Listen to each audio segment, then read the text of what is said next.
Hello, we're here at the Xbox Holiday Preview, talking to Brian Austin about Medal of Honor Warfighter. How's it going, guys? Good. Now, can you just tell us what makes Medal of Honor new this year? Well, unlike 2010, this year we're going global. Warfighter is all about taking the fight globally. In single player, we're chasing down a global terror threat, its mastermind, and the deadly chemical PETN. And in multiplayer, we're going global as well, allowing players for the first time to have some national pride in who they play as in multiplayer. Are these real-world kind of things you're dealing with? Yeah, actually, every mission in the single-player campaign is based on a real-world event or a real-world terror hotspot. We've worked closely with over 24 Tier 1 forces from around the world to develop the most authentic experience gamers could have to date. Can you just tell us what Tier 1 is, just in case anyone doesn't know? Sure. Tier 1 is like you have like the Navy SEALs, then you have SEAL Team 6, like the group that, are the most best of the best of the best. They're going where no one else can. Exactly, and they do the missions that we don't hear about to make us safe. So that's what Tier 1 is. So what do they do? What are they adding to the game? Are they just giving you advice on what's in the game, or what's real, or what? Sure, they help us to deliver the most authentic game from the weapon sounds, the way the weapons feel, how the environment looks, to even the dialogue that happens between the soldiers as they're talking while they're playing.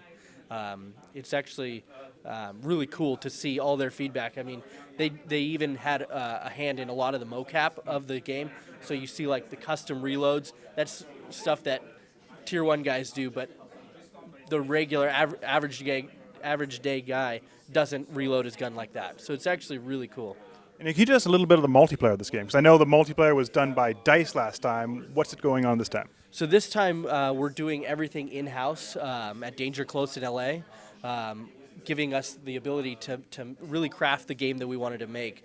And we're allowing players for the first time to really represent their nation. We have 10 nations with 12 different operators from around the world, including the Canadian JTF2.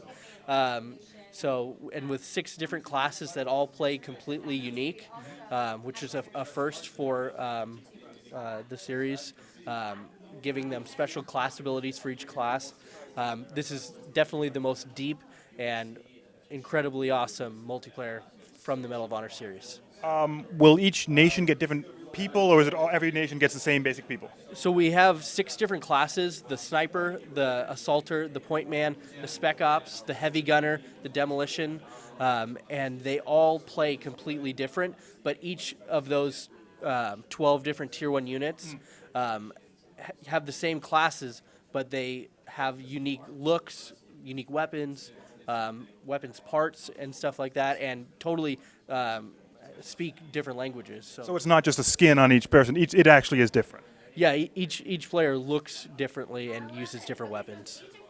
Now, tell us a little bit more about the storyline. Is there an actual linear storyline? Does it follow the first game, or is it this completely a story on its own? So Warfighter follows the path after Medal of Honor 2010, where we see the return of a lot of iconic characters: Preacher, Mother, Dusty, the favorites from the franchise. They come back, and it's really just about the global threat and chasing down the terrorist mastermind behind the PETN threat that was first heard about in the shoes of the shoe bomber.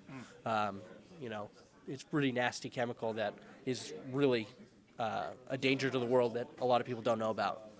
Now, tell me about the multiplayer. People have already nested in with different multiplayer shooters right now. What will make modern Medal of Honor Warfighter take them away from those other shooters? Well, I think what's really cool is we're integrating battle log even further than what we did with Battlefield 3. We're taking it to the next level with what we're calling Warfighter Nations. It's allowing players from around the world, whether they're represented in the 12 units in the game, to a chance to represent their country. So you could have a player from Brazil or from Uruguay or Croatia choose to play as Croatia on Battlelog and earn rewards and in-game content for their country. So that's a first, and we're taking a play out of the FIFA playbook. So I think people are going to be really excited about it. And how will the shooting compare to games like Battlefield? Well, we're using the powerful Frostbite 2 engine, which looks great. The cinematics and the animations of the characters really fluid. The gun sounds, the gun design, the water physics. I mean, this is a really breathtaking game, and I think people are going to be really surprised at how good Medal of Honor looks this year. And when does it come out? October 23rd, North America. Thank you very much. Thank you. Have a good one. Yeah.